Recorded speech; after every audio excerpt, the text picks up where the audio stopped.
Proto Pemza. Mama tikrai nieko nesakė? Ne.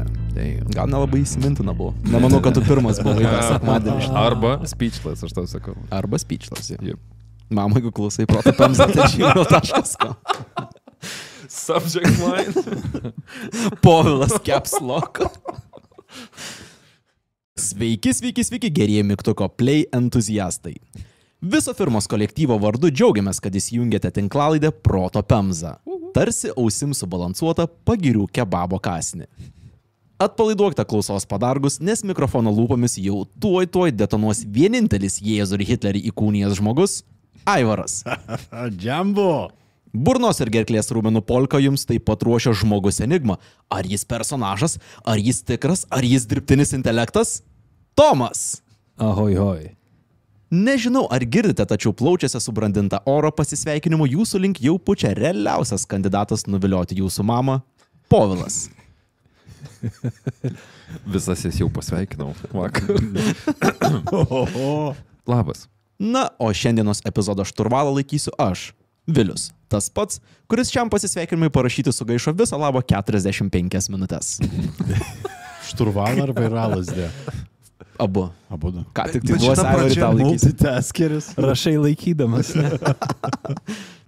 Šiandien teleportuosimės į 1945 m. rugpjūčio 9 apylinkės. Laiką, kuomet kare paskutinį kartą buvo panaudota atominė bomba. Amerikiečių bombonešio detonuotas sprogmuo, žaismingai pavadintas Fat Man, Nagasakio mieste akimirksniu nutraukė 39 000 gyvybių. Jei atominės bombos misija Hirošimoje buvo laikoma įgyvendinta tobulai, Nagasakio bombardavimas buvo tokia tutti frutti operacija, primenanti, kokiame primityvume gimė atominė era. Prisiduodu, kad Hirošimos šiandien beveik neliesime. Kodėl? Nes visas atominės atakos naratyvas sukasi apie pirmąją bombą, antrąją traktuojant nelyg kokią žinutę paraštėje. Todėl atčipusiu Proto Pemza skalpeliu šiuos semo dvynius šiandien mes atskirsime. Ei, hebra, ką jūs ten taip intensyviai scrollinat? Nelysk vėliau. Kas čia vyksta? Mes ieškom mašinų. Geriau tęsk laidą. Tu nenori patekti į šitą pelkę. Ieškot mašinų? Taip, žiūrim, kas gero pas Deals on Wheels. Davai ir tu prisijung. Ne, vėliau. Susimildamas, nepakliūk ir tu į šitą liūną. Negresia man. Vis tiek nenorėčiau ant kokio sukto perekūpo užtaikyti. Deals on Wheels ant tiek gerai dirba su klientais, kad juos vartotojų teisės tikrino už per daug gerų atsiliepimų. Tai tikriausiai kokią jauną įmonę dar paslys nespėjus? Deals on Wheels dirba virš 6 metų ir turi patikimo pardavėjo lydinčio klientą viso proceso metu reputaciją. Tai ko gero kokias Lietuvoje nudroštas karbonkės stumda. Deals on Wheels dirba bent 7 Europos šalyse ir renka mašinas iš 500 000 variantų. Jie dar ir visas rizikas pasiima savo, kad įgautum būtent tai, ko nori tu. Visgi dirba pirkėjams, o ne prekiai ženklams. Okei. Nežinau, vis tiek nenorėčiau pirkti būtinai tik tai kokį seną dyzelį. Deals on Wheels yra lyderiaujantis pardavėjas elektromobilių rinkoje ne tik Lietuvoje, tačiau visose Baltijos šalyse. Nebus taip, kad išleisiu daug pinigų? Tu dar sutaupysi. Sakau, geriau nepradėk. Nuvaryk į Deals on Wheels, išsirink automobilį ir pasirašydamas pirkimo sutartį vadybininkui pakuždėk Proto Pemza. Deals on Wheels pasirūpina įsigyto automobilio keramikinę dangą, kuris saugos nuo įbrėžimų ir dar visokio velnio. Iš esmės gausi 400 eurų vertės dovaną. Žinot, manau, kad visgi... Amen. Kur man jas rasti? dealsonwheels.lt. Nepamiršk, kad visi vadybininkai žino, jog su kodu Proto Pemza pirkdamas automobilį gausi net 400 eurų vertės dovaną. Pagrindiniai informacijos šaltiniai šiandienos laidai buvo Polo Hamo knyga Hiroshima and Nagasaki – The Real Story of the Atomic Bombings and Their Aftermath, Susan Southard veikalas Nagasaki – Life After Nuclear War, Džordžo Velerio raportas pavadinimu First into Nagasaki bei aibė išgyvenusiųjų liudijimų išsakytų dokumentiniuose filmuose ar nugulusių atominių atakų atminimui saugoti skirtuose muziejuose. Prieš neriant į tamsų mišką norėčiau perspėti. Antroje laidos pusėje turėtume susidurti su grafiška atominio karo realybė, tad jei šiuo metu vaibai ir taip nėra geri, rekomenduočiau paklausyti ką nors labiau vanilinio. Blemba, kad kas nors mane taip saugotų, kaip tu mūsų klausytojus vėliau. Aivarai, tu tikrai žinai, kas geriausiai tave saugo. Vaikinai, ant įtampos tarp jūs kirvį galima būt pakabyti. Ne, aš čia apie internetinę apsaugą. Jo, Povilas norėjo papasakoti, kaip išvengti internetinių virusų ir įkyrių reklamų. Aha. Anyway, jei nenori blettvos į savo įrenginį įsileist, naudok NordVPN programėlę. Jiegi turi Threat Protection funkciją. NordVPN Threat Protection blokuoja kenkėjiškas svetainės, aptinka rizikingas programėlės ir dar pasako, ar siunčiami failai nėra kažko užkrėsti. Pagaliau galėsiu ramiai tiesiog X. Pagaliau ramiai galėsiu naršyti x.com. Žinot, Twitterį. Taip, Aivarai. Parsipūsk NordVPN programėlę ir atsisveikink su saugumo internete rūpesčiais. Atsisveikink su reklamomis, slapukais, kenkėjiškomis svetainėmis. Eik į nordvpn.com/protopemza ir įsigijęs 2 metų planą, gauk 4 mėnesius nemokamai. 4 mėnesius!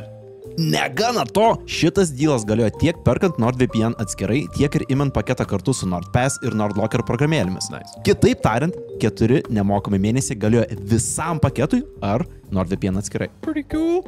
O jei pajausi, kad gyvent saugiai tau neįdomu, o rizikuot savo gerovę traukia labiau, per 30 dienų galėsit gauti pinigus. Primyk, koks ten linkas? nordvpn.com/protopemza. NordVPN. Padidink savo kibernetinį saugumą dabar. 1945 rugpjūčio 6 dieną pasaulio istorija perėjo į puslapį, kurio šlamesyje mes vis dar gyvename. Hirošimos mieste detonavus atominę bombą tapo aišku, kad žmogaus išradingumas leido mums sukurti įrankius visiškam savo sunaikinimui. Tačiau tuo metu šita beletristika mažai kam rūpėjo. Europoje nugalabijus nacius, sąjungininkams dar liko sudoroti Japoniją. Tačiau tekančios saulės šalies lyderio užsispyrimo būta tokio, kad siekti taikos nepastumėjo net ir Hirošimos transformavimas į pelenus. Nesu tikras, ar tai iš tikrųjų turėtų stebinti. Nors atominių bombų sprogimai yra žinomiausia JAV oro atako prieš Japoniją dalis, jos nėra net mirtiniausios. 45-aisiais Japonijos miestai maudėsi amerikiečių strateginio bombardavimo siejamoje ugnyje. Ir pavyzdžiui, kovo mėnesį padegus Tokiją, anaplin išsiųsta per 100 000 žmonių. Ką tokiame žiaurumo kontekste reiškia dar vienas miesto bombardavimas? Tiesiog eilinis pirmadienis ofise.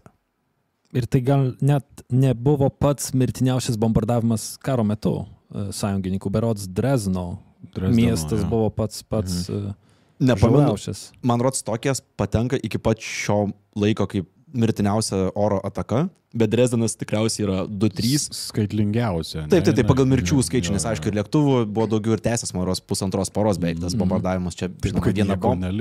Jo, bet atominės bombos nenukrito visiškai vakuume kažkokiam, buvo diena iš dienos, mėnesis iš mėnesių deginami miestai tiesiog. Aš labai kontroversiškai pasakysiu, nebūk tai karo nusikaltimai. Nebūk tai karo nusikaltimai. Šiokie tokie galėtų būti šito vietoj, bet žinai, kaip ten, kas laimitas ir... Tiesa, Jungtinės valstijos $2 milijardus arba 33 milijardus įvertinus infliaciją, Manhatano projektui išleido ne tam, kad vieną fejerverką paleistų. Todėl atominės bombos projekto kuratorius, majoras Leslie L. Groves, tas pats, kurį Christopher Nolano Oppenheimerį įkūnija Mattas Damonas, stūmė bokso taisyklėmis grįstą požiūrį. Pasak Groves'o, Japonijai reikia sušerti porą staigių 1-2 smūgių. Visų pirma, Tokijas privalo suprasti, kad JAV mėtys atominės bombos tol, kol Japonija pasiduos. O antra, dar viena atominė parodys Japonų vadovybei, kad Vašingtonas naujųjų bombų turi pakankamai, kad sulygintų Japoniją su žeme. Sprendimą ar naudoti antrąją bombą, kada ir kur tai daryti, iš esmės priėmė saujelė JAV kariškių. Admirolai Purnelis ir Parsonas, generolai Tibetsas ir Špacas bei majoras generolas Curtis LeMay. Pavyzdžiui, JAV prezidentas Haris Trumanas nei žodinio, nei raštiško sutikimo naudoti antrąjį atominį ginklą nedavė. Amerikiečių karo mašina dirbo, lyg planuojama ataka, tai būtų eilinis bombardavimas, o prezidento dėl kiekvienos bombos juk neklausinės. Tik po Nagasakio bombardavimo Trumanas išleido įsakymą, pagal kurį atominės bombos panaudojimas yra išskirtinė prezidento galia. Ir ši nuostata galioja iki pat šiandien. Tai iš to, ką tu kalbėjai, vardindamas tos duetus, tai žitok, žinai, tokiem Siegfried and Roy atrodo Purnelis ir kas ten? Purnelis, Parsonas, Tibetsas ir Špacas. Ir Curtis LeMay, žinom. Bombs away LeMay. Bombs away LeMay, visiškai, jo. kas turėjo kontrolę dėl strategijos. Šito vietoj tai prezidentas šiuo atveju galėjo, ne tai, kad galėjo davė sutikimą naudoti atominės bombas. Dėl pirmos jisai žinojo, kur bus ji panaudota, o toliau tai buvo traktuojama tiesiog kaip eilinis bombardavimo etapas kažkoks. Tikriausiai nesuprasdamas, su kuo mes čia dylina. Tu esi absoliučiai 190% teisus. Klausimas turbūt ar ir rūpėjo, ar net čia buvo, ar ne, Pearl Harboro momentas dar prieš tus kelis metus, visą kitą, tai turbūt tas totalinis sunaikinimas bet kokiom priemonėm buvo... Taip, bet karo metu už Pearl Harboro jau buvo, man atrodo, visai atlyginta. Kada Amerikonas nuspręs, kada bus atlyginta, o ne tu čia sėdėdamas dabar po 70 metų. Čia tikriausiai reikėtų pagalvoti, kad vis tiek žaidžia keli faktoriai skirtingų taip pat kariškių konkuravimas tarpusavį, tai Groffsas visiškai norėjo kuo greičiau stumti kuo daugiau bombų tam, kad įsitikint, kaip projektas veikia, kaip vėliau sužinosim pačias bombas Hirošimai Nagasaki skirtingos, tai irgi būdas ištestuoti. Bet toks įdomus momentas, kad kai praėjo laikas tarp Hirošimos ir Nagasakio, amerikiečiai dar neturėjo jokios informacijos, patikimos informacijos apie tai, kokį poveikį kariniam taikiniam Hirošimoje ta bomba turėjo. Tai metė antrą bombą, kad mes realiai. Programuotojų pasaulyje tai vadinama testavimo produkcijoje. Tai ar tu nori pasakyti, kad bombos iš dalies buvo panaudotas tik dėl to, kad jie jas turėjo? Ne, vienas iš aspektų yra pabandyti pažiūrėti, kaip bombos veikia. Kitas ir labai stiprus aspektas yra alternatyva nemest bombų, yra Japonija okupuoti jėga. Kas yra daug daugiau darbo. Kas yra skauda ir daug. Taip, ir ten nebūt, kaip žinia, jeigu kiek domėjotės, tai ten ir labai sunku turbūt būtų buvę. Jo, tai tarkim buvo pirmas... Nepaisant primityvumo visos ginkluotės, kurią tuo metu turėjo, bet ten žmonės buvo taip išplautom smegenimis. Tai kad ir visiškai karinė prasme, pati pietinė Japonijos sala, Kitakyūši, man rodos vadinasi, Japonai buvo, nes per ten amerikiečiai būtų puolę, nes arčiausiai Amerikos bazių ir logiškiausias puolimo centras.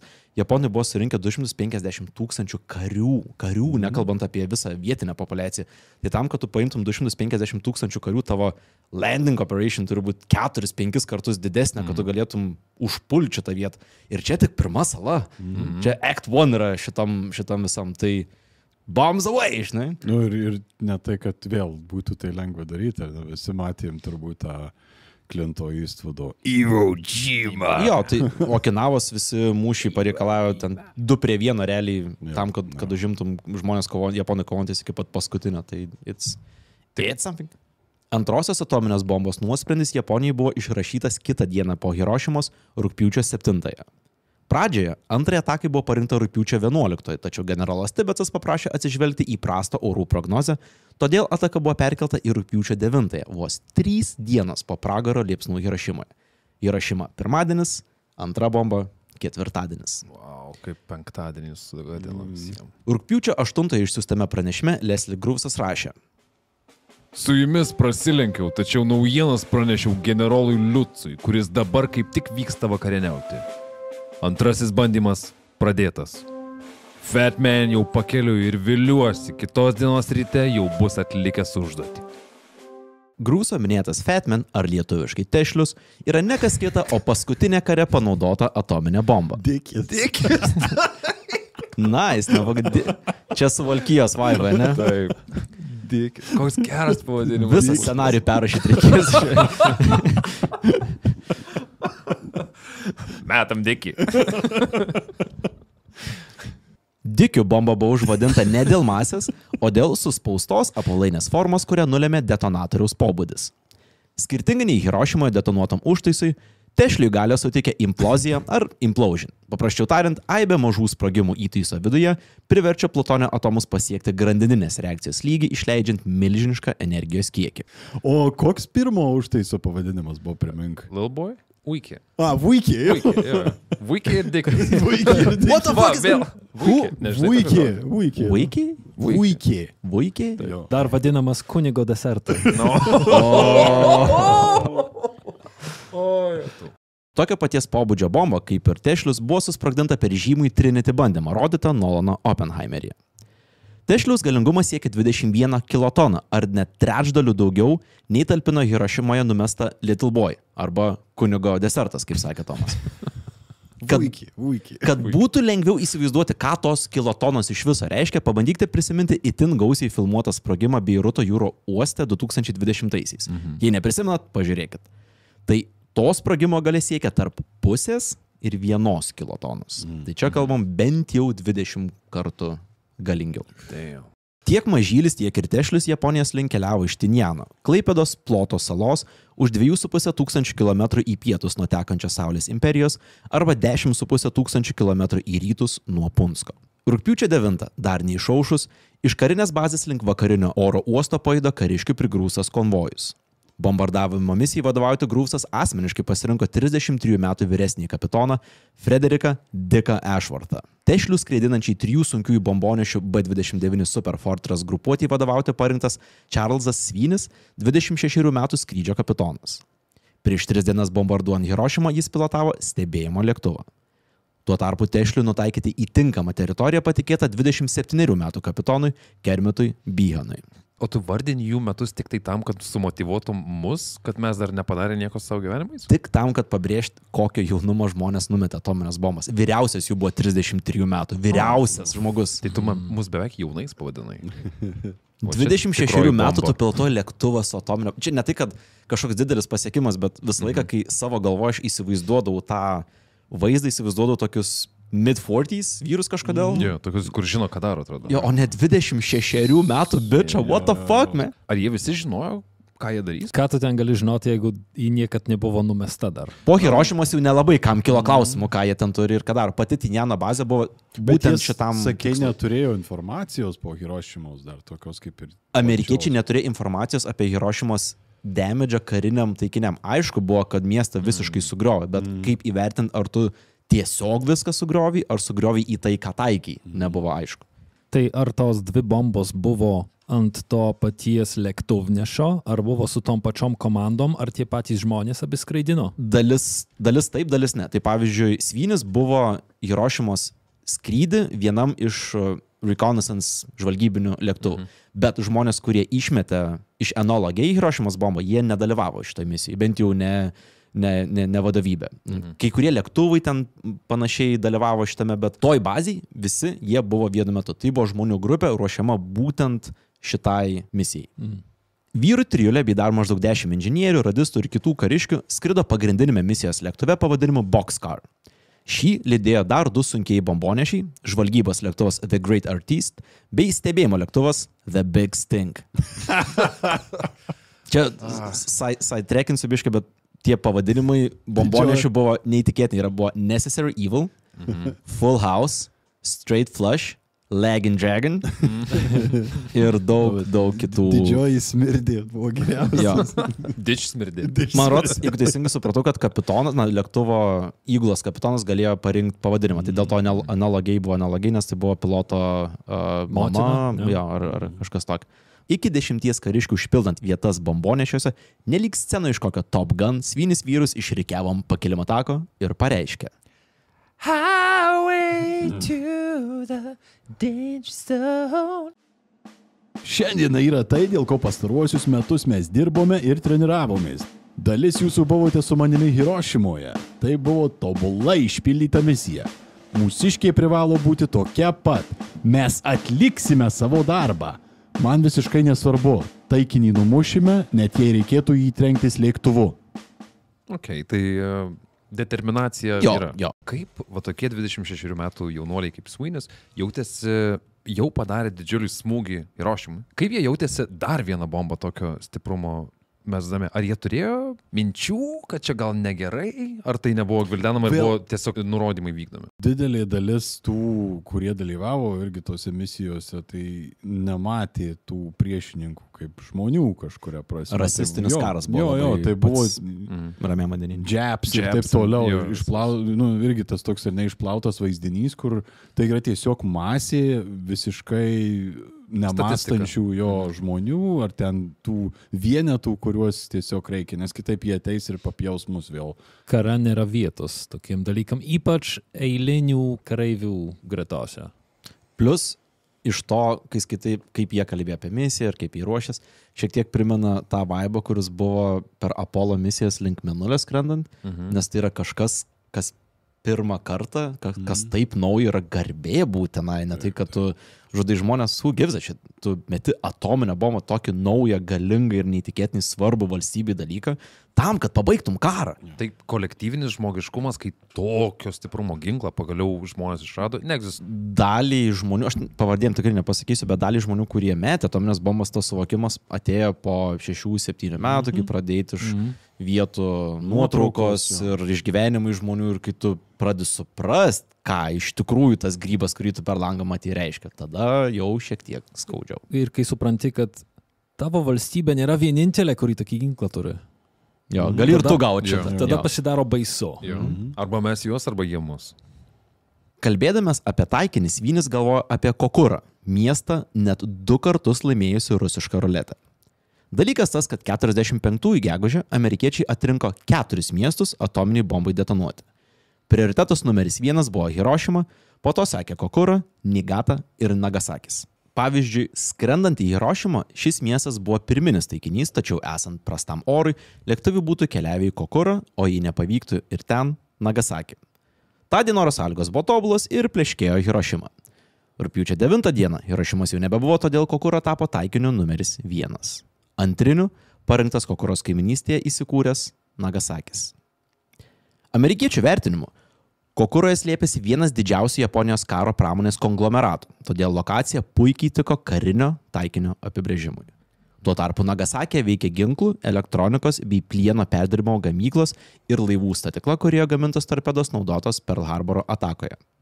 Skaičiuojama, kad atakos išvakarėse Nagasakėje glaudėsi 263 000 sielų. Svinio svajos apie tobulą misiją subliuško lėktuvams dar net nepakilus. Pradėjo suktis bombonešių propeleriams, inžinieriai pastebėjo, kad tešlių nešantis Boxcar turi šiokią tokią problemą. Neveikia rezervinio degalų bako pompa. Tai reiškia, kad lėktuvui ne tik reikės įveikti 5000 km su 1,5 tonos mažiau degalų, bet ir deginti turimus degalus nešant naudojimo kuro svorį. Pompos keitimas būtų trukęs bene visą dieną, kas reiškia, kad dėl prastėjančio oro sąlygų misiją būtų tekę nukelti nepatogiai toli. Generolas Tibetsas sprendimo teisę paliko Sviniui, kuris pasirinko misiją tęsti. Kaip jau minėjau, tešlius yra plutonio bomba veikianti implozijos principu. Ar kitaip tariant, idant gauti didelį bum, reikia kelių mažesnių bum. Dėl tešlius detonatoriaus pobūdžio atominė bomba buvo užtaisyta tik pakrovus ją į Svinio lėktuvą. Tai reiškia, kad įgulą nuo atominio sprogimo teskyrė vienas mygtuko paspaudimas. 3 bombonešiai Tinjaną paliko rugpjūčio 9 ryte 47:03 val. Bėdų palikti ant žemės nepavyko. Užtaisyta bomba nešančio Boxcar įgulos kaktose nerimo rasas spindėjo ne kartą. Mat nepraėjus nei valandai nuo kelionės pradžios, lėktuvas pataikė į perkūnijos debesis ir turbulencijos katilą. Jei baisu skrendant Ryanair, įsivaizduokit tą patį jausmą tik su gretimais užtaisyta atominė bomba. Kartais taip ir būna. Tačiau bomba nesprogo, technika nenuvylė ir kelionė link Kokuros tęsėsi. Ramybė tiesa ilgai neužsibūna. Prieš 7 val. Ryto Boxcar įgula nuščiūva. Tešliaus degiklių stebėjimo indikatorius pradeda žybsėti raudona spalva. Arba, kitaip tariant, implozijai reikalingiams sprogimams naudojimų užtaisų detonatoriai nusprendė aktyvuotis. Iki mažojo bum liko porą minučių. Šitoj situacijai Sviniui reikėjo priimti greitą sprendimą – mesti bombą į vandenį arba bandyti remontuoti tešlių. Ganėtinai drąsiai pasirinktas antrasis variantas. Dikas Ešvartas pasiknibinėja aplink užtaisą ir aptinka, kad montuodami bombą, bazės inžinieriai sumaišė saugiklių lizdus. Ką jie Bud Lighto prigėrė, tai darė, kas jiem yra. Nei vieno iš šitų dalykų nebuvo su pirma bomba. Pirma bomba praėjo visiškai sklandžiai, be jokio net menkiausio nesklandumo.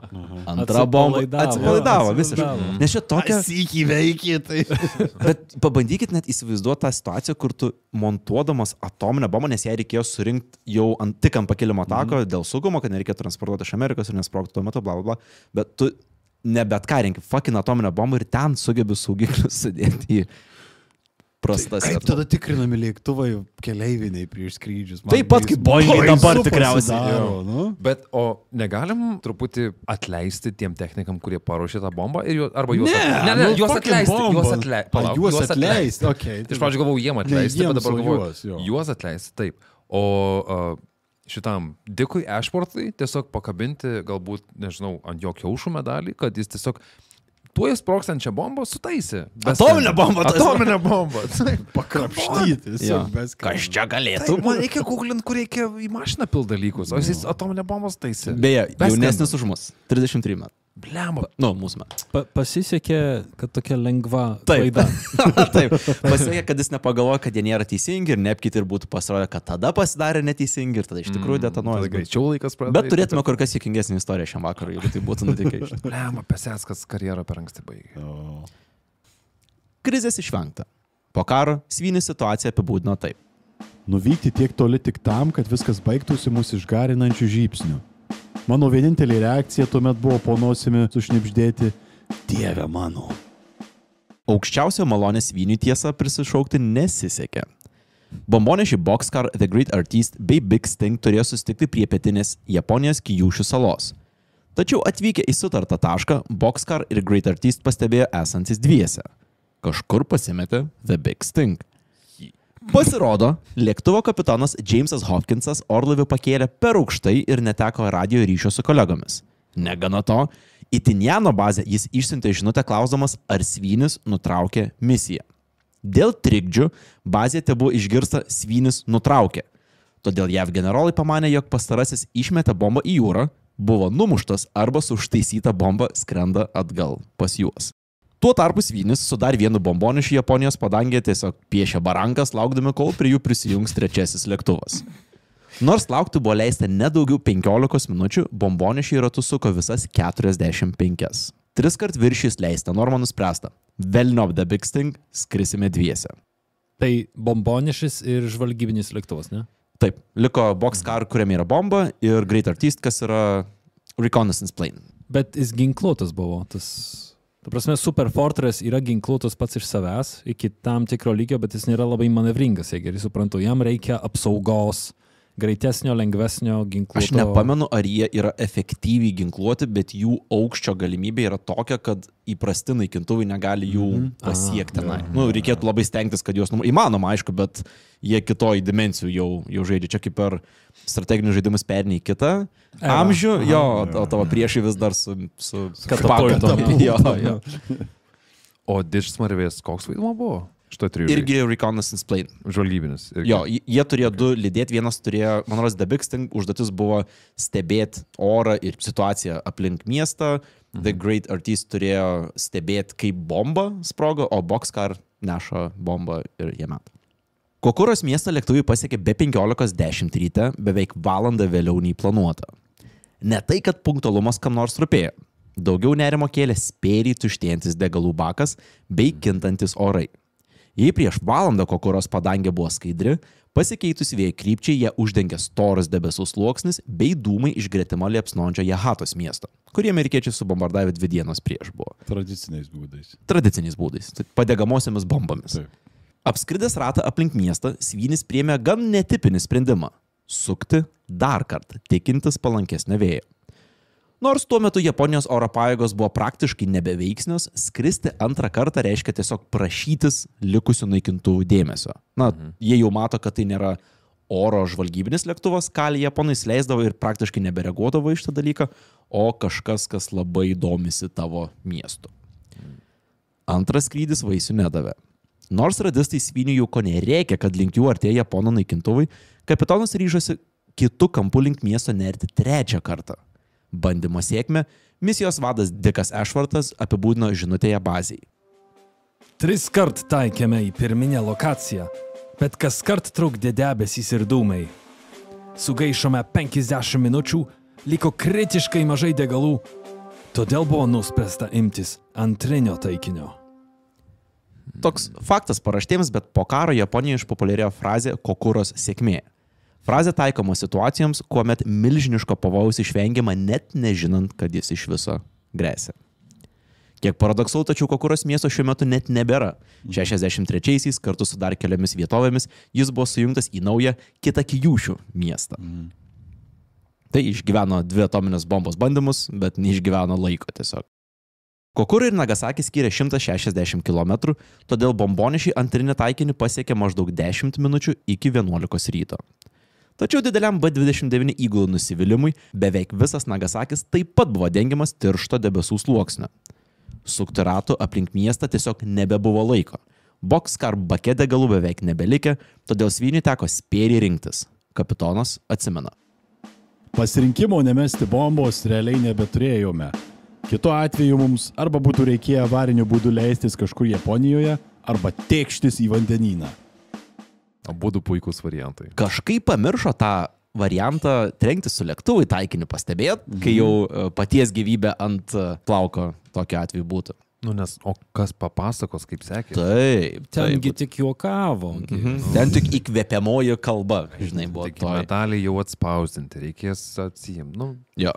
Iš esmės, nepaklusdami duotiems nurodymams, įgulos nariai priėmė sprendimą mesti bombą, nematant jokio taikinio, naudojantis tuomet dar itin primityvaus radaro pagalba. meteorologija egzistuoja jau labai ilgai. Kaip tu Kem 5 nesugebi dar orų prognozės turėti? Nu, sala. Orų prognozę turėjo, bet čia buvo pasikeitęs valandos bėgi, vėjo kritus tiesiog, be jokio rhyme or reason. Tiesiog. Nu, tokia ir vietovė, ar ne, kur viskas gali. Jo, kalnuota vietovė, daug įlankų ir panašių vietų šalia vandenynas. Ne pirmas kartas, kada Japonijos istorijoje oras pakeitė planus invazyvios karinės jėgos.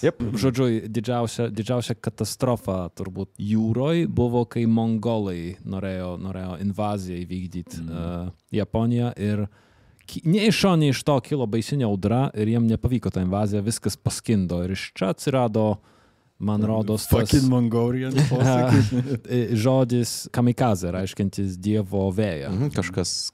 Dieviška vėja. Dieviškas vėjas. Geras. Ir vis dėlto, ko ne paskutinę sekundę, Kermitas Byhanas, tas žmogus, kuris yra atsakingas už bombos numetimą, kartu ir smagiausio vardo savininkas. Visiškai taip. Surinka debesyje matantį skylę, o kartu ir šiaurinę Nagasakio miesto dalį. Jei tiksliau, Urakami slėnį, kurio šiaurinėje dalyje ginklų gamykla, o pietuose laivų statykla. Nu kaip pasisekė, ne? Gavęs Byhano patvirtinimą, Svynis sušunka. Mesti bombas! Oi, mesti bombą! Iš beveik 9 km aukščio Boxcar pasiunčia Tešlių žemyn. Leidęsis 53 sekundės, maždaug 500 metrų aukštyje virš Nagasakio sprogmuo paleido saulės paviršių prilygstantį karštį, vejama 23 000 tonų TNT sprogmenų jėgos. Apie atominę bombą Hirošimoje Nagasakio gyventojai žinojo tik nuogirdas. Nacionalinė spaudoje tai buvo pasirodžiusi žinutė apie naują ir amoralią bombą, kurią amerikiečiai siekia nužudyti ir sužeisti kuo daugiau civilių. Tragiška žinutė taikos metu, tačiau dar vienas pranešimas apie dar vieną suniokotą miestą karo metu. Bandydami perspėti ir įbauginti gyventojus, ant Japonijos miesto amerikiečiai be perstojo mėtė skrajutes, kuriuose buvo raginama keltis į užmiestį ir pasiduoti. Vienas toks makabriškas pranešimas Nagasakio gyventojams skelbė. Balandį Nagasakį puošė vien tik gėlės. Rugpjūtį čia teliks liepsnų kruša. Retas Japonas ryžosi skaityti tas žinutes. Karinė imperinės Japonijos policija, Kempeitai, draudė skrajutes net liesti, o bet kuriam pasipriešinusiam grėsė ne tik lazdų smūgį, bet ir fain ekskursija į tardymo kambarį. Tiesa, bijojo ne visi. Sachiko Matsuo tėvas radęs vieną tokių skrajučių perskaitė, kad Nagasakis bus bombarduojamas rugpjūčio 8 dieną. Nenorėdamas rizikuoti šeimos ir giminių gyvybę, ponas Matsuo susirinko artimuosius ir rugpjūčio 7 iškeliavo į greta Nagasakio esančiame kalne įrengtą slėptuvę, kurią pats beje ir įrengė. Nors 8 dieną bombos nekrito, vyras neatlyžo. Nors mama ir teta norėjo likti namie, tėvas tiesiog liepė traukti į slėptuvę kalne, sakydamas, kad amerikiečiai tikriausiai vėluoja. Mama sutiko slėptuvėje praleisti dar vieną dieną. Mums tai buvo esminis sprendimas. Ta rytą, 11 valandą, bomba sprogo, o ją išgyveno tik kalne buvę šeimos nariai. Dar sunkiau slėpti informaciją apie Hirošimą buvo dėl tokių žmonių kaip Tsutomu Yamaguchi. Vyras buvo Nagasakio gyventojas, kurį darbdavys Mitsubishi rugpjūčio pradžioje išsiuntė į komandiruotę ne kur kitur, o Hirošimoje.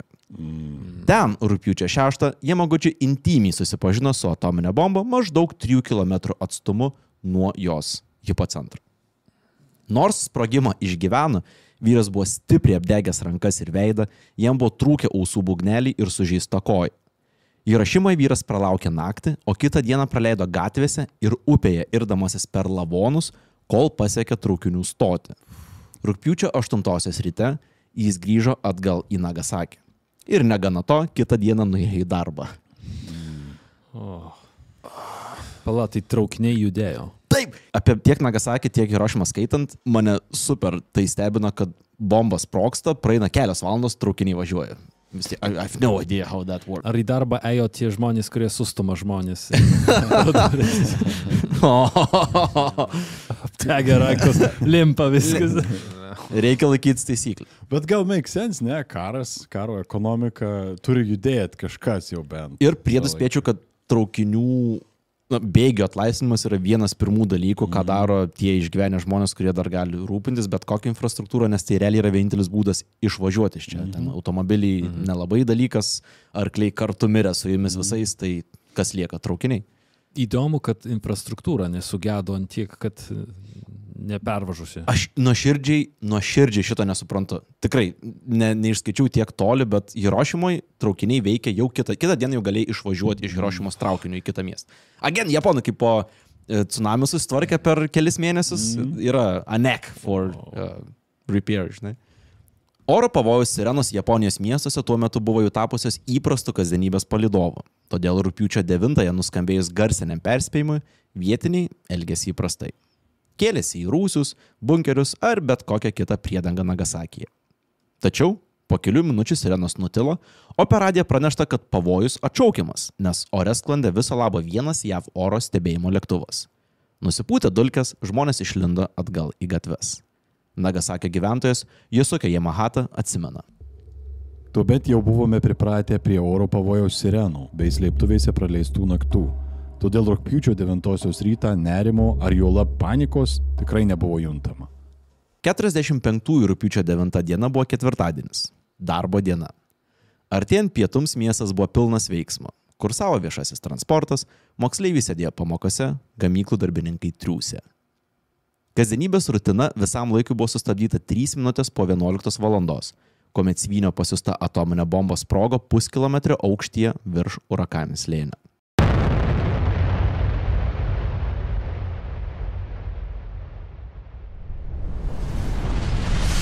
Bombos sukurtas terminis karštis per mažiau nei 3 sekundės kilometro spinduliu pasiuntė 3-4 tūkstančių laipsnių karščio bangą, intensyvumu prilygstančiai Saulės paviršiui.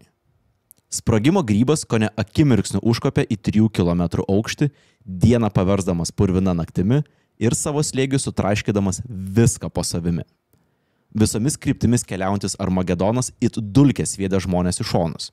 Jėgos būtų tokios didelės, kad geležinis Nagasakio miesto tiltas pastumėtas metrą nuo sprogimo epicentro. Per 1,5 kilometro į visas pusės tirpo metalas ir stiklas, sproginėjo plytas, o bet kas galintis liepsnoti degė. 3 km spindulių pastatai buvo stipriai sugriauti ir apdegę, griuvėsiuose slepiantis stipriai apdegusius Nagasakio gyventojus. Bomba bene 7 km spindulių pasiuntė stiklo, medienos ir cemento kulkų krušą, kurį vieną po kito kiaurai vėrė kiekvieną kelyje pasitaikiusi nelaimėlį. Tiesa, kiekvieno jų jau buvo pervėrusi nei vienam žmogui iki tol nepatirta radiacijos dozė. Bombai sprogus tą pačią sekundę, kai sprogo bomba, mirė 39 000 žmonių. Kiek daugiau nei šiuo metu gyvena visoje Marijampolėje. 1 kilometro spinduliu aplink detonacijos centrą neišgyvena nei vienas gyvas organizmas. Kelios dešimtis kilotonų energijos bei keli tūkstančiai laipsnių karščio pasirūpino, kad mums žinomos gyvybės formos išnyktų taip, lyg niekada čia nebuvusios. 4 metrų skersmens medžiai iš žemės buvo išrauti nelik dantų krapštukai iš sumuštinio. Šaligatvių plytelės sutrintos į birų smėlį, o pastatai ir viskas, ką jie slėpė, buvo nupūsti lyg kortų nameliai. Virš garsinių greičių keliaujantį smūgio banga sudraskė kiekvieną kelyje pasitaikiusi objektą, o įsiskverbusi į kanalizaciją susprogdino kiekvieną pastatą, kuriame gavo progą išsiveržti lauk. Pavyzdžiui, Širojama pradinė mokykla, veikusią žemės drebėjimams atsparios konstrukcijos betoninėje struktūroje. 1400 vaikų ir mokytojų buvo tiesiog ištrinti iš egzistavimo.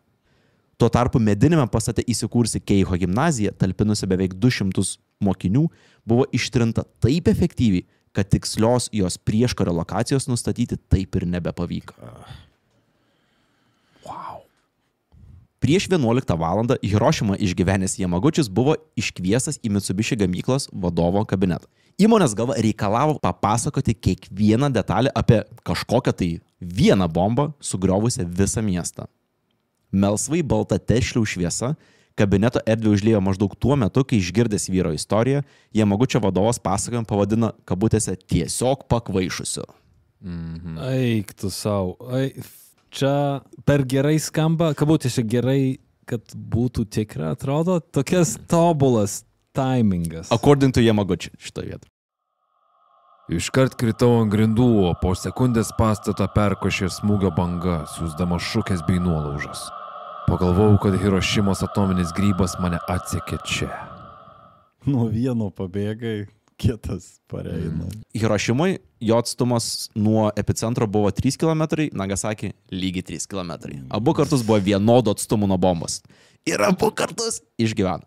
Beje, tokių žmonių kaip Jamagučis, išgyvenusių 2 bombas, skaičiuojama, kad buvo 165, bet jis yra vienintelis, kuris yra oficialiai pripažintas, kad išgyveno abi bombas. O daugiau apie išgyvenusius Hirošimą ir Nagasaki pakalbėsim kitos savaitės idėjų komposto. O kurį galima rasti? Mūsų idėjų kompostą apie atominę bombą išgyvenusius žmonės galima rasti mūsų Contribui platformoje. Tik tai šitą vieną kompostą? Oi, ne. Contribui galima rasti beveik, jei ne daugiau nei 100 papildomų turinio vienetų. Tai gal baisiai brangu. Oi, nežinok. Pigiau, gerokai pigiau negu alus bare. Jamagučiui šnekučiuojantys su viršininku kitoje sprogimo zonos pusėje namų kieme žaidė 4 Yasujiro Tanaka. Atsimenu, kaip aplink viskas pasidarė akinančiai balta, lyg vienu metu įsižiebtų milijono kamerų blykstis. Tada juoda. Mane palaidojo po griuvėsiais. Kuomet dėdė pagaliau mane ištraukė, aš buvau be sąmonės. Mano veidas buvo deformuotas. Visi manė, kad aš negyvas. 16-metis paštininkas su Miteru Taniguchi tuomet keliavo savo maršrutu. Įdomi detalė, kad vaikinas buvo pastebėjęs, jog nuskambėjus rytiniai oro pavojų sirenai, jis net nėjo į priedangą jokio, dėl to, kad kai tu dirbai pašte, tau negaliojo šitą taisyklę. Dirbi pašte, turi išnešioti laiškus. Jam 16 metų. Tai nei pašte, nei Mitsubishi nenorėčiau dirbti. Tuo metu vaikinas nežinojo, kad dėl patirtų nudegimų visai netrukus taps vienos ikoniškiausių Nagasakio fotografijų personažu. Tai yra berniukas gulintis ant pilvo su nudegusia nugara. Išgirdau lėktuvo griausmą. Pasirodė labai keista, nes juk ryte atšaukė oro pavojų. Nespėjus pabaigti minties, prieš akis stojo blyksnis, kurį sekė baisingos sprogimo riaumojimas. Banga mane nunešė, o pabudau griuvėsiuose. 5 metų Shikego Matsumoto vienoje Urakami slėnio slėptuvių su broliais ir seserimis praleido kelias dienas. Tačiau nurimus rytiniai oro sirenai, daugelis ten buvusių patraukė namo. Mes žaidėme prie slėptuvės durų, laukiam, kol mūsų pasiimti ateis senelis. Tada dangus pasidarė ryškiai baltas. Mūsų atplėšė nuo žemės ir trenkė į slėptuvės sieną. Mes nesupratome, kas vyksta. Nesuvokiamas stiprumo sprogimas tai buvo Nagasakio tragedijos pradžia. Praėjus pirmąjį smūgio bangai prasidėjo tikrasis siaubas. Matsumoto tęsė. Kol mes su kontūzyti sėdėjome, į slėptuvę pradėjo virsti stipriai sužeistų žmonių masė. Juoda atsilupusi nuo kūno ir veido, juostomis tyso žemyn. Plaukų nebuvo likę. Daugelis sukniubo tiesiog prie durų, suformuodami milžinišką susitraukusių kūnų krūvą. Smarvė ir karštis buvo nepakeliami. Išgyvenusiems pradedant raustis iš po griuvėsių, lengviau sužeistieji netruko suvokti, kad jų realybė akimirksniu pavirto tamsiausiu pragaro ratu. 9 sprogdinimo metu buvęs Mitsugi Moriguchi pasakoja. Kiek tik matė akys, rodėsi lėtai slenkantys žmonės, kraujuojantys ir iki juodumo nudegę. Kai kuriems trūko galūnių, kiti nešė mirusius artimuosius. Tvyrojo visiška tyla, kurią drumstė tik dejonės ir kūkčiojimai. Sulaukę senelio, Matsumoto kartu su broliais ir seserimis patraukė namo. Moteris pasakojo patekusi tarsi į kitą planetą. Pusiau sudegę kūnai buvo nusėję visą kelią, jų akys iškritusios. Greta tundai nugaišusi gyvulių išpampusiais pilvais. Upėje teliuškavo ko gero 1000 kūnų, dalis jų spėjo išbrinkti. Sprogimą Mitsubishi gamykloje pasitikęs Masakato Obata bombardavimą išgyveno palyginti lengvai. Storos pastato sienos atlaikė sprogimo galią, todėl vyrui tereikėjo išsiropšti iš po ant jo nugaros nukritusio stogo. Išlindęs jis patraukė link artimiausios slėptuvės. Slėptuvėje sutikau bendradarbį, kuris sprogimo metu buvo lauke. Jo veidas ir kūnas buvo stipriai sutinę, jis atrodė gal 1,5 karto didesnis nei turėtų. Jo oda buvo ištirpusi, matėsi mėsa. Ir vis dėlto, tuo metu jis padėjo grupeliai mokinių sulipti į slėptuvę. Ar aš normaliai atrodau? Jis paklausė. Nežinojau, ką atsakyti. Atrodai sutinęs. Buvo vieninteliai man išsprūdę žodžiai. Po 3 dienų jis mirė. Dar kartą padauginkim iš 10, 20, 30 tūkstančių kartų šitą atvejį. Ir sugebėk suleisti vaikus tokio būklėje. Jo, vat šitas labai, labai keistas dalykas, kur buvo ir tiek po bombardavimo, kur netgi žmonės dar paisė socialinių normų, kad, tarkim, turėjai praleisti vyresnius mokinius arba vyresnius žmonės už save prie pagalbos ir panašiai, kad tai veikia visą laiką. Nepaisant to, kad tu nebeturi odos. Ir klausimas, kiek ten matai dar netgi. Neįsivaizduoju. Čia beje, žmogus su ištirpusiu veidu buvo už 2,5 ar 2 kilometrų nuo hipocentro vadinamo bombos. Atrodo, keli šimtai metrų gali didžiulį skirtumą padaryti. Realiai tarp gyvybės ir mirties. Buvo tokių, negaliu sakyti komiškų atvejų, bet prieš sprogimą moteris buvo pasiuntus savo tarnaitę nueiti į lauką paimti kažko ir būtent tuo metu, kai sprogo bomba, ji buvo tarp durį ir dėl to išgyveno. Nes, nežinau, nesugriuvo namas ant jos, bet visiškai šansas. Ta prasme, tu neplanuoji to dalyko, tavo žingsnis vieno pirmin ir tavęs nebėra, vieno atgal ir tu gyveni. Tokios kaip minėtos, panašios siaubo scenos nuvilnijo per visą Nagasakį. Liudininkai atsimena bukinančiai žiaurią žmonių agonijos paletę. Nuo mirties maldaujančių vaikų iki sprogimo metu įvykusių persileidimų. Nuo gaisruose tylančių riksmų iki artimųjų taip ir neradusių žmonių kolapso gatvėje.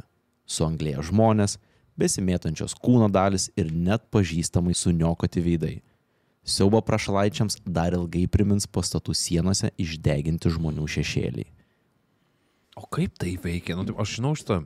Taip pat kaip tu stovi dienos šviesoj ir saulė šviečia tave ir už tavęs nieko nėra, ane? Tu savo kūnų užstoji, tai tas pats, jeigu saulė užsuki ant karštesnio, tai tave tiesiog išdegina viską aplinkui. Išstumia, išdegina. Viskas, kas tu esi, dulkės ir dulkės nusėda iš karto ant to paviršiaus, kur... Ai, tai tas likęs šešėlis yra aš? Taip. Išmetę tešlių, Svynis ir komanda turėjo 53 sekundės pasitraukti iš mirties kelio. Sixpackus traukė iš po sodynų. Bombai sprogus, amerikiečių lėktuvus supurtė 3 smūgio bangos, tačiau skrydžiui tai jokios įtakos neturėjo. Skirtingai nei ant žemės tirpstantys žmonės, bomba išmetusi įgulą grožėjosi matomo vaizdu. Čerčilio išderėtą vietą įguloje gavęs britų atstovas Leonardas Češairas pasakojo pajutęs nesuvokiamą galios ir palengvėjimo jausmą. 12 km į dangų pasistiebęs dūmų stulpas jam simbolizavo vieną – neišvengiamą karo pabaigą. Svynio lėktuvas į Tiniano bazę išsiuntė žinutę misiją įvardindamas kabutėse techniškai sėkmingą. Tačiau pripažino, kad didelė žalos dalis kliuvo taip vadinamoms nenaudingoms teritorijoms arba kitaip tariant vietoms be karinių taikinių. Misijos vadas Dikas išvis dvejojo, ar misiją galima laikyti įvykdytą. Kokura liko visiškai sveika, o ir į Nagasakį bomba mesta visiškai iš reikalo pro, kaip pats sakė, skylę debesyje. Mažai kam kilo klausimų, kad Trumano žodžiai apie karinius taikinius turi mažai ką bendro su atominio karo realybė. Boxcar degalų atsargos buvo tokios menkos, jog teko skristi į JAV kontroliuojamą Okinavo salą, keliais tūkstančiais kilometrų arčiau.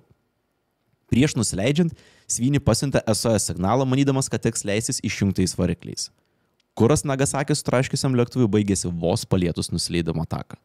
Tai iki tiek. Tiesa, Svynio įgula Okinavoje neužsibuvo ir kaip mat buvo išsiųsti atgal į Tinianą. Vos prieš 4 dienas bombonešiui Enola Gay susprogdinus atominę bombą Hirošimoje, įgulą pasitiko fanfaros, milžiniška žurnalistų gvardija bei pagarbą atiduodantis bazės kariai. Boxcar sutikimas tiesa buvo gerokai kuklesnis. Ant pakilimo tako laukia generolas Tibetsas su pora pagalbininkų. Alaus tą vakarą bazė jų nebebuvo, todėl žygdarbiai vyrai minėjo keldami taurę taip vadinamo medicininio viskio.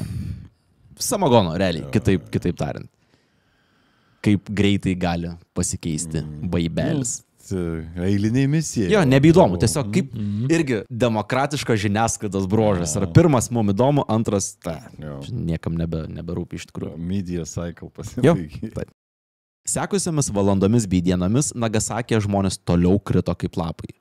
Toliau nuo epicentro veikusios ligonės buvo taip per grūsto žmonių, kad mirusieji buvo sandėliojami koridoriuose, dedant juos vienas ant kito. Ne tik mirusieji beje, bet ne viena istorija buvo, kai vienas iš tų sąlyginai mirusiųjų atsibunda ir pasirodo, kad yra gyvas.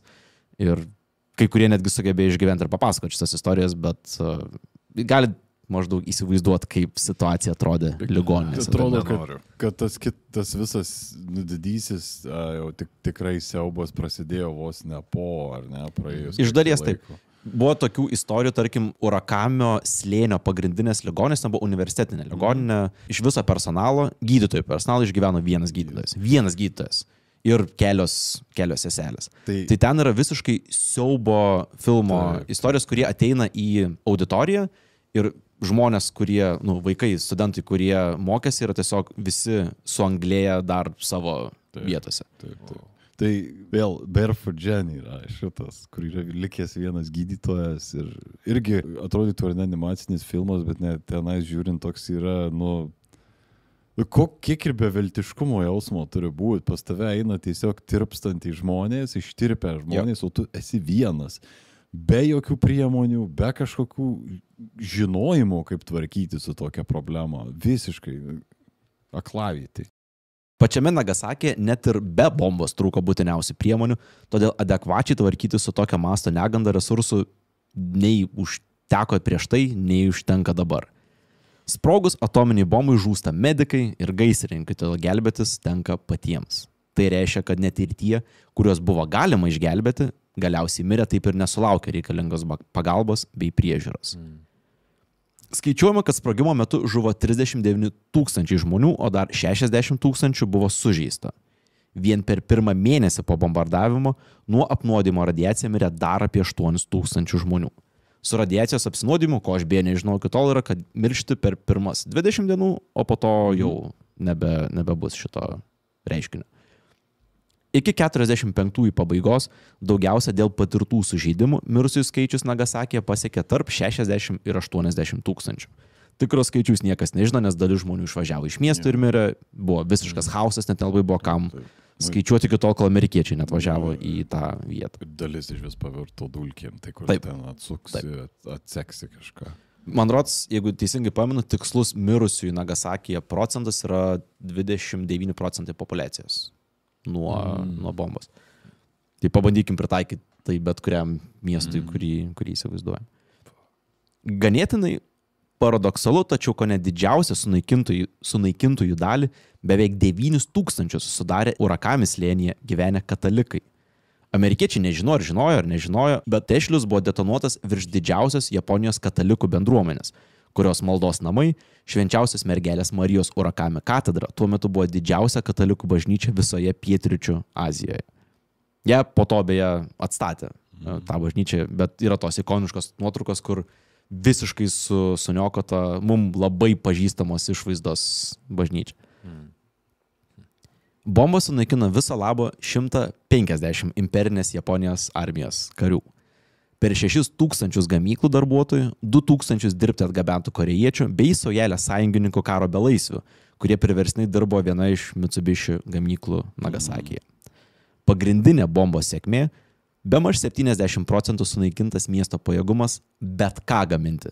Nesvarbu, pick a thing, apart lavonų dulkių, nežinau, daugiau nieko negalėjo. Rugpjūčio 9 Japonijai buvo fatališka. Ir ne tik dėl Nagasakio. Boxcar tempiant Tešlių Japonijos krantų link, į Tokijo okupuotą Mančiuriją pasipylė sovietų kariai, oficialiai atidarydami dar vieną karo frontą. Tie patys sovietai vėliau aptiks imperinės kariuomenės 731 padalinį. Bandymus su žmonėmis laboratorija, kurioje sadistiškomis sąlygomis nužudyti dešimtis, jei ne šimtai tūkstančių civilių gyventojų. Apie šią istoriją beje galite daugiau sužinoti 54 Proto Pemzos epizode. Bet, kad ir kaip ten bebūtų, nepraėjus nei parai po Nagasakio atakos, Japonijos užsienio reikalų ministerija išsiuntė žinutę sąjungininkams, kurie sutinka pasiduoti. Su sąlyga, kad imperatorius Hirohito išliks valstybės galva. Rugpjūčio 15 per žolinės Japonija pasiduoda oficialiai. Bent tą dieną, kai pirmą kartą buvo publikuotas šitas epizodas, Nagasakis yra paskutinė vieta, kur atominis ginklas buvo panaudotas karo metu. Ir jei klausydami pagalvoja, kad hei, gal ne taip ir blogai, pastebėsiu, kad modernus atominiai ginklai į naudotus 45-aisiais yra tiek pat panašus kaip ir to meto automobiliai į dabartinius. Jei tešliaus galia siekia apie 21 kilotoną, dabartinio atominio ginklo galingumas matuojamas megatonomis, 1000 kartų daugiau nei per Antrąjį pasaulinį karą. Bet ką tai reiškia? O tai reiškia, kad jei detonuotume tešlių prie Vilniaus katedros, visiškai neliktų tik senamiesčio, naujamiestis sudegtų, o jau Žvėryno šiaurinėje dalyje ir Antakalnyje tik kai kur dužtų langai. Tuo tarpu susprogdinus standartinę rusišką 800 kilotonų SS-25 bombą neliktų absoliučiai viso Vilniaus, o langai dūžtų lentvaryje. Tai tiek. Nesakyk bum, Aivarai. Ne, aš nesakysiu. Čia ne ta vieta ir ne tas turbūt, ne ta nuotaika, kaip sakyt. Man tai visada šita, ačiū aišku visų pirma Viliui, kad atkasi ir turbūt prasiyyrė pats pro ne vieną atsiminimą, kuris turbūt sukratė iš vidaus ir visai kitaip. Ir man atrodo, kad matant įvykius šio laikiniam pasaulyje, ar ne, ir kaip tik šią savaitę vienos neįtin draugingos girtos valstybės vadovas paskelbė. Įdomu kokios? Jo, apie branduolinių ginklų bandymus ten, pratybas prie sienos. Man atrodo, iki šiol yra nepilnai nesuvokta kažkuria prasme, ką tai reiškia tokio tipo ar ne ginklo panaudojimas ir kiek jisai gali nusinešti, kiek gali atnešti kančios.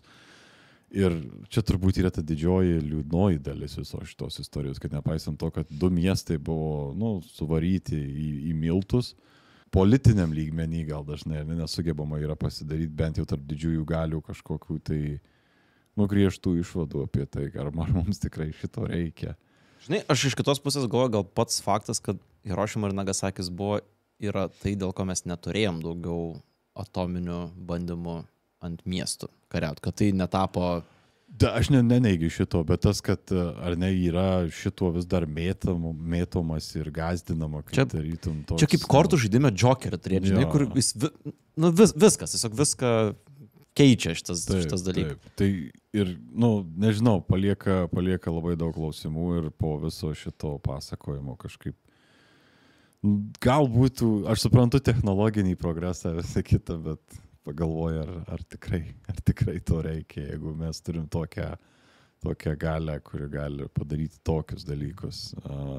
Ir šiai dienai neįtikėtinai didesniais mastais. Tik pridėčiau, kad galingiausia atominė bomba, beje, Sovietų Sąjungos išbandyta 100 megatono caro bomba, jeigu jie detonuotume ant Vilniaus katedros vėlgi, langai dūžtų Kaune.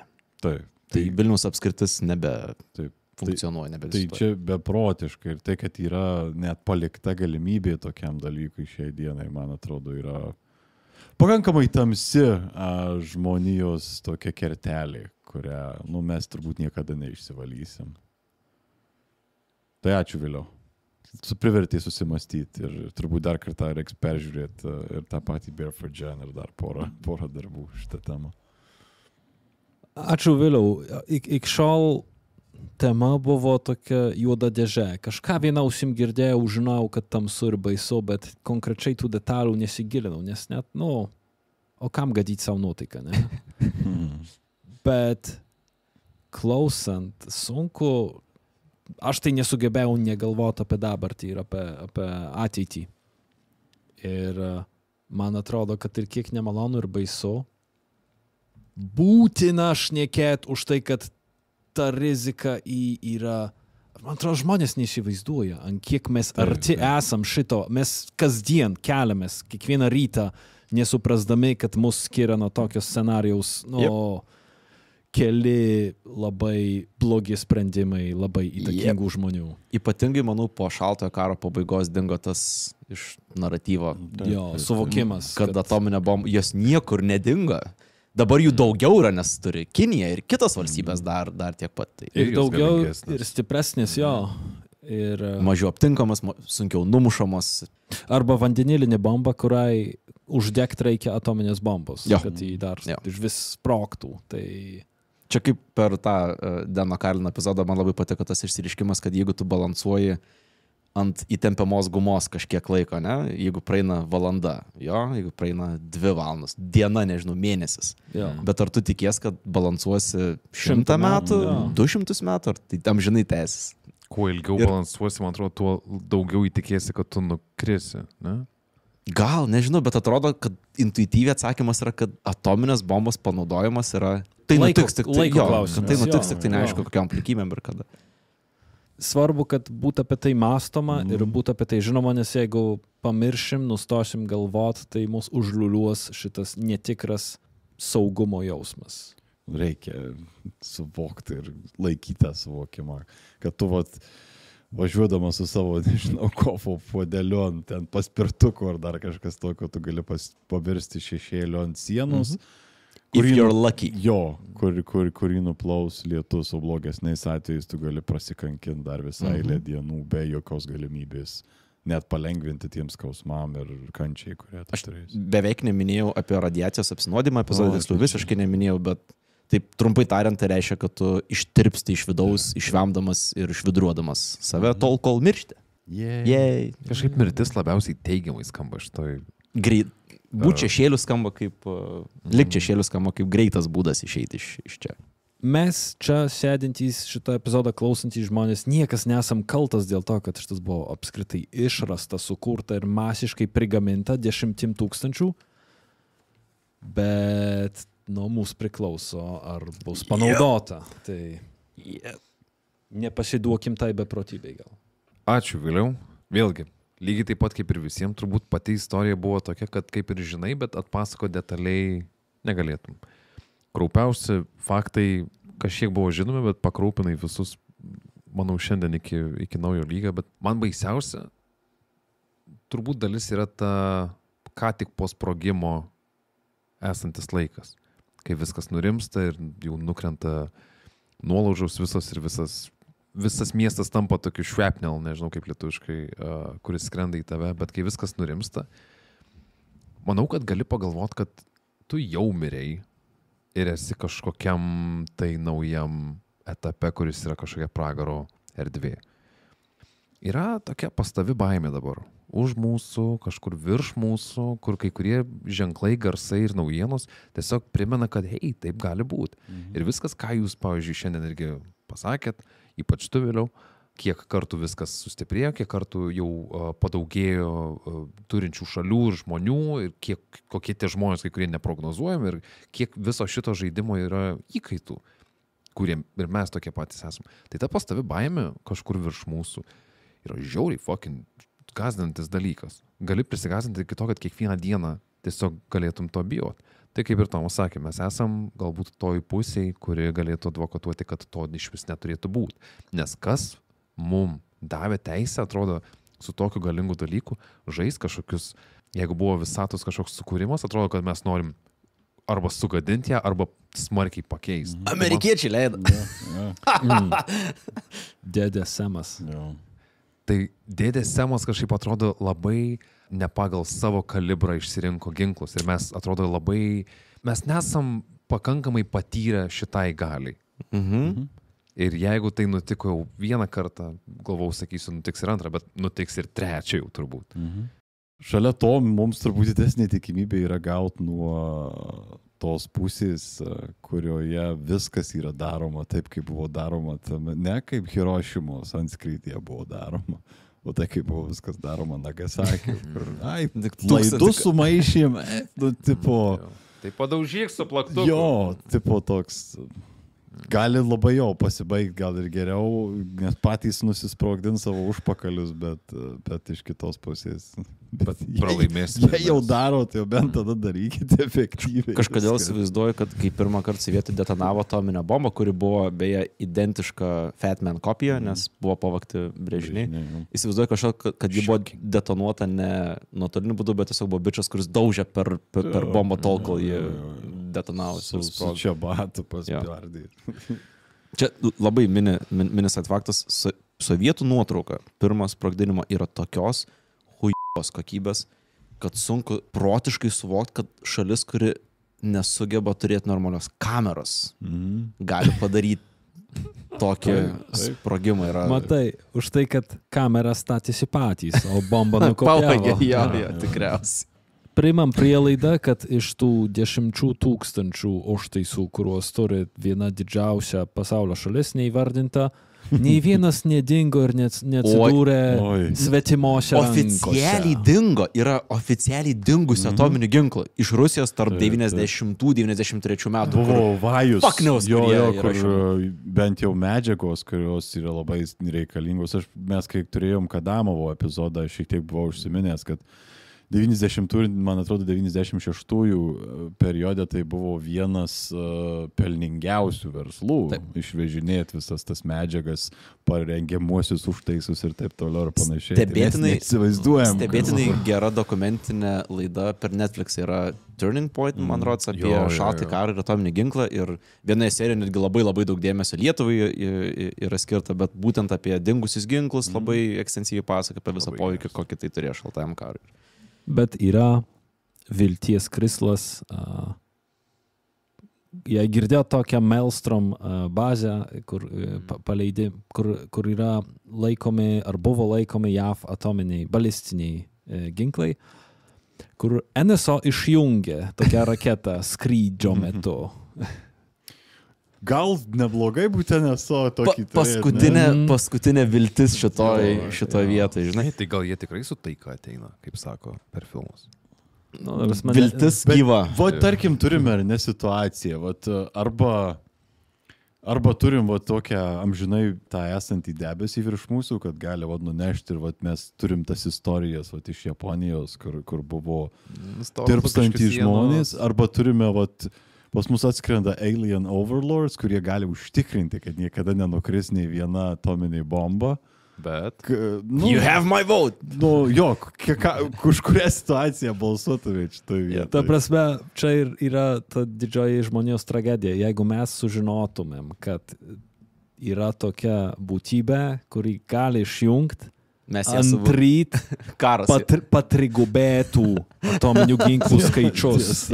Čiagi kažkur šalia yra ta pati Reigano žvaigždžių karų logika, kur pats faktas, kai Rusai pagalvoja, kad amerikiečiai gali išrasti technologiją nunulinantį jų raketas, ką tada reikėtų daryti tokiai situacijai? Pult anksčiau, ko jie neturi tos technologijos tam, kad galėtum susitvarkyti. Ir turėjo daugiau. Taip. Taip, būtent kaip Polas teisingai ir sakė, kad mes nesam pakankamai pažengę, kad galėtume kontroliuoti tokio lygio ginklo, kuris gali sunaikinti mus visus. Tai ačiū vėliau. Ačiū.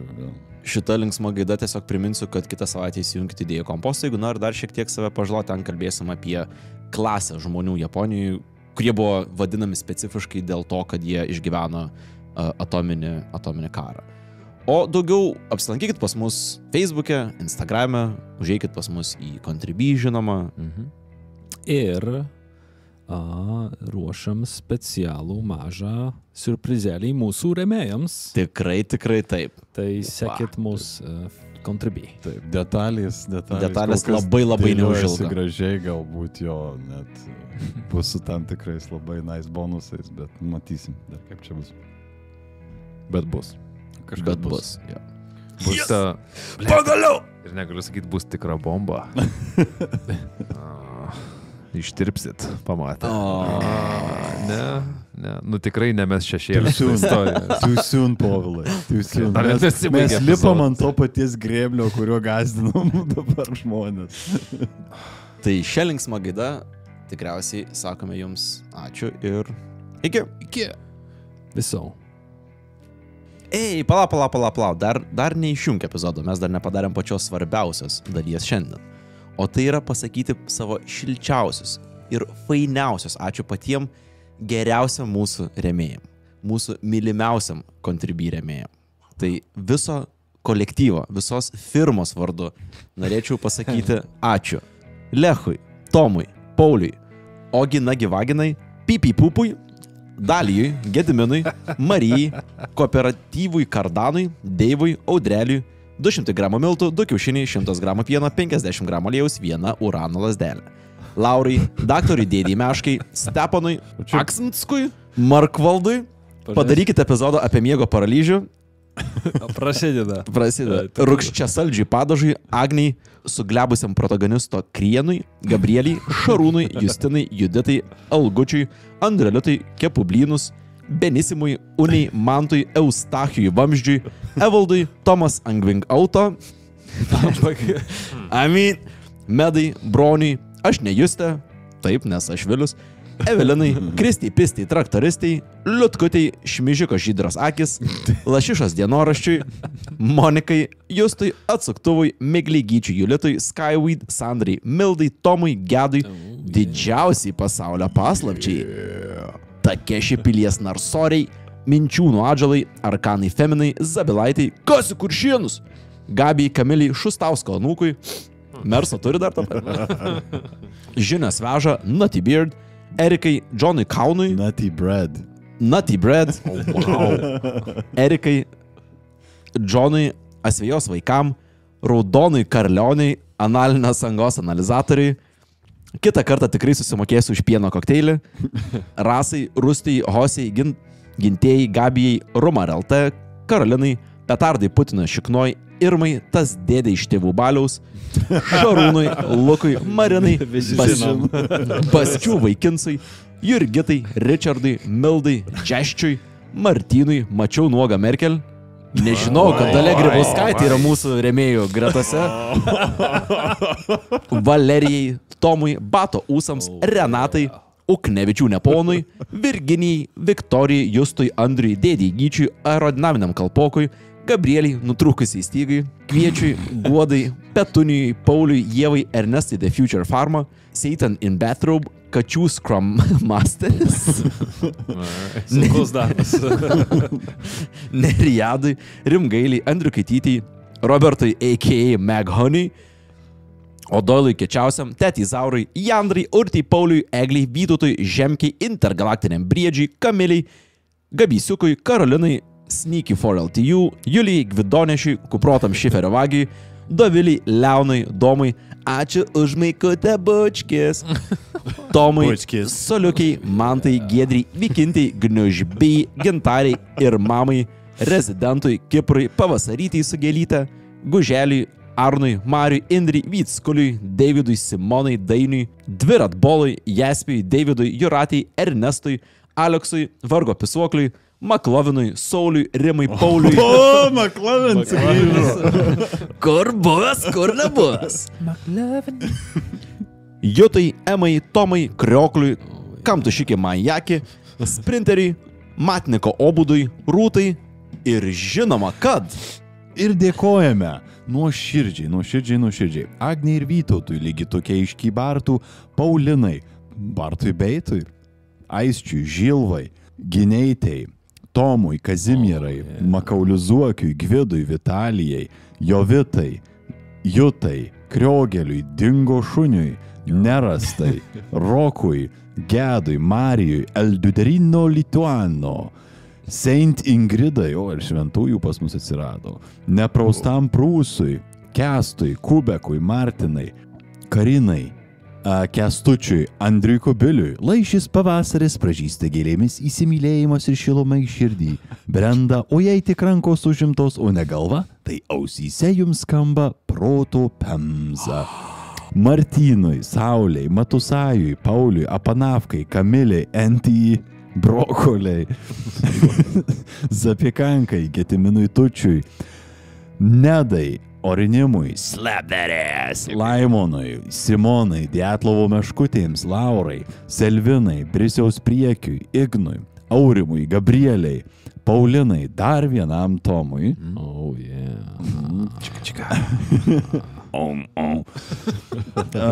Marčiniui, Dionsijui, Margaritai, Pijui, Mantui, Mykolui, Tomui, Šiurpiai, Arnoldui, Šarūnui, Robertai, Linai, Mantui, Martynai, Grindiuostei, Kuzmikau, Bobis buvo masonas, Grabajurgiai, Grubnagiai, Justinui, Pachmieliauskytei ir Samagonų žirgui.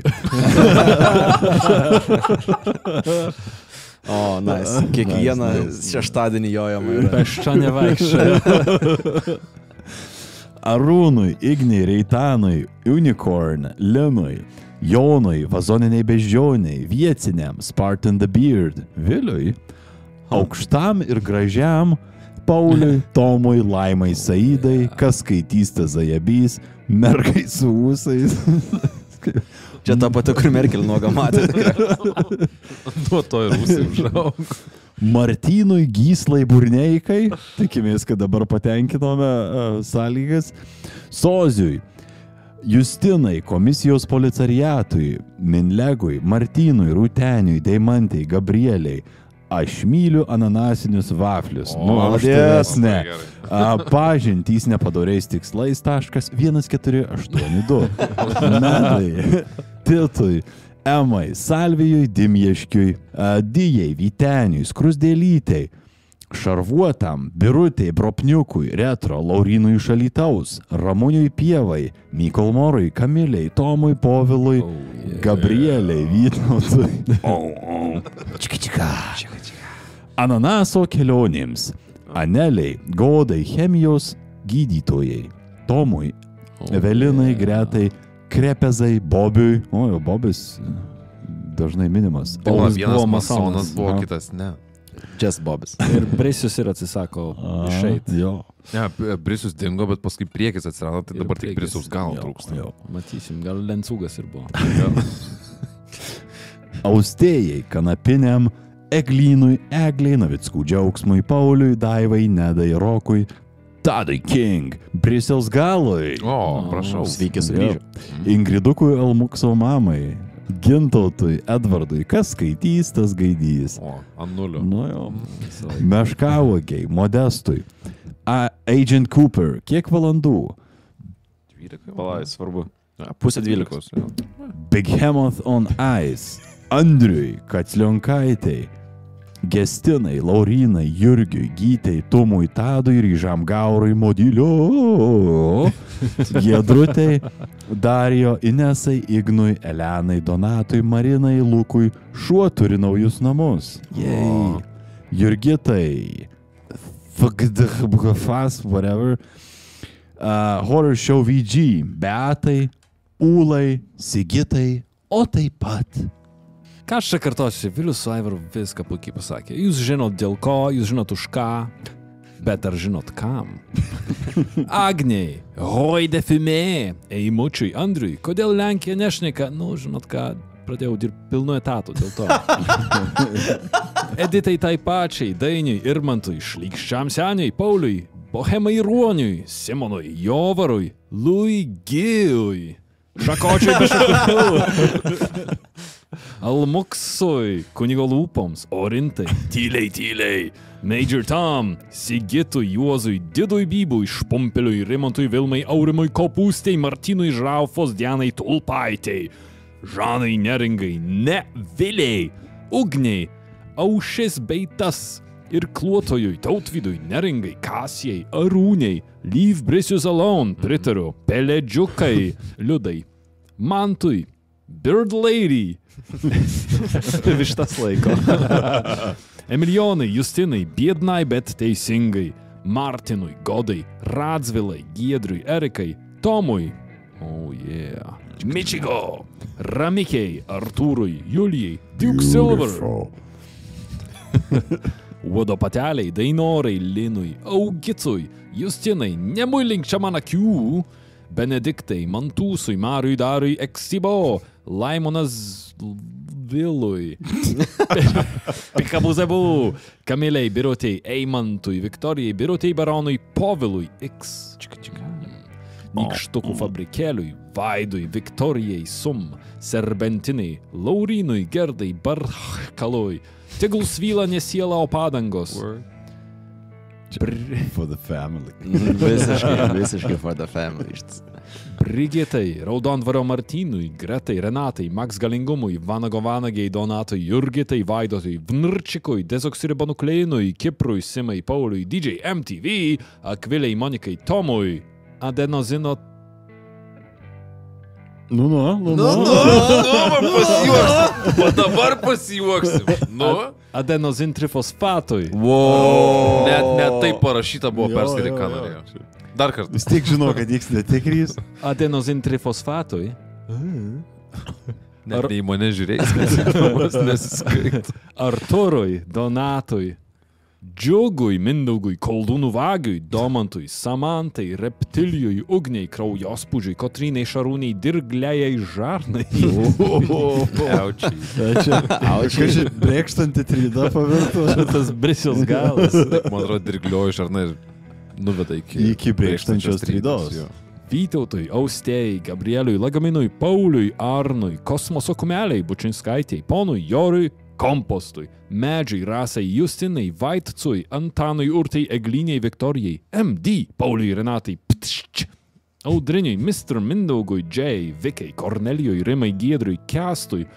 O tai čia kažką reikėjo įdomaus sugalvoti. Ir vėl, kiek jau laiko praėjo? Vis dar nesugalvojai. Aušriniai, Arštikiui, Migracijai ir mašinistui, Jolitai, Mantui Kul, Aušriniai ir Braiderui, Justai Pripustiai, Editai Zabirkai, Thastin, Džiugui, Giedrai, Sandrai, Šliaužytai, Karoliui, Ramintai, Indrai, Kristinai, Ingridai, On, Dariui, Daugelieniai, Tevo, Vamžiui, Juditai, Eimantui, Middlefart, Gretai, Beigi. Ir štai scena. Nusima marškinėlius. Bėga. Užverčia ekraną, nes Povilas žino jūs mintinai. Žino, kur jūs gyvenat ir su kuo gyvenat. Ir kaip pasveikina visas mamas. Jis kaip kalėdų senelis tik mamos dienai, žinai. Aplanko visas pasaulio mamas. Sveikinam tik jūs, nes mamos jau pasveikina.